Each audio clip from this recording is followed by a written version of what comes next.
There's a sign right in front of us that Russia is not about to pull off some big miracle in Ukraine. It's the idea of doing simple things right. So there's always a guy in the army that talks a big game about how they're going to head off to Ranger Regiment or Special Forces selection, but somehow they can't figure out how to show up to work on time. Like, let's tackle the alarm clock and traffic, and then we'll move on to the more complex stuff. So when it comes to Russia's plans in Ukraine, there's one big oversight like that stands out: bridges and logistics hubs. So for anyone who thinks that Russia is 2 steps ahead of Ukraine and outsmarting NATO at every turn, there's gaps like this in the logic.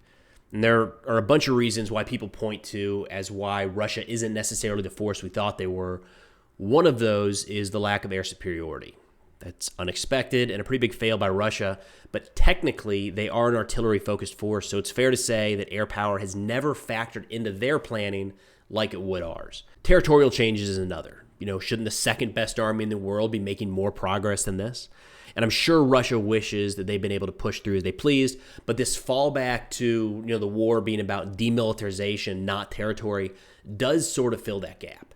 Now, don't get me wrong, I'm far from convinced that that's the actual goal across the front, but technically it is a point they can fall back on. To me, though, the major outstanding factor that points to a deficiency in the Russian military is that major bridges remain intact across large rivers in eastern Ukraine. I mean, this is operational planning 101. Railroads and bridges. Take those out and you severely hamper the enemy's ability to move forces and equipment.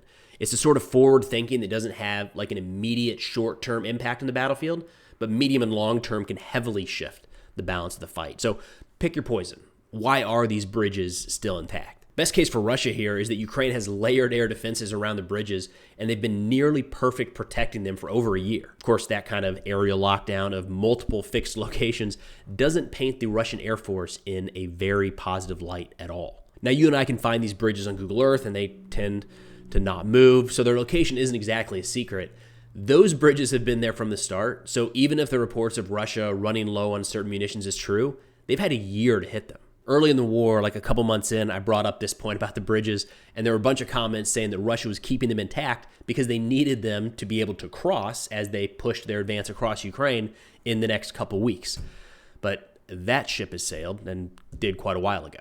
Or maybe the reason Russia isn't blowing up these bridges is because they're playing the extra long game of targeting Ukrainian infrastructure in major cities all across the country. The idea there would be that the war is won on the home front, if you will, breaking the population's will to fight. This is a strategy used in war, but while Russia plays the long game on that front, their soldiers are dying every day across the actual front in an area that would be far less lethal if they, you guessed it, had knocked out some bridges. This doesn't mean that Russia can't or won't end up winning this war. The outcome is far from decided, but this type of oversight in Russian operational planning, one that has yet to be rectified or explained, it makes me skeptical that some sort of other master plan is in the works. But that's all I got for now. I'll see y'all next time.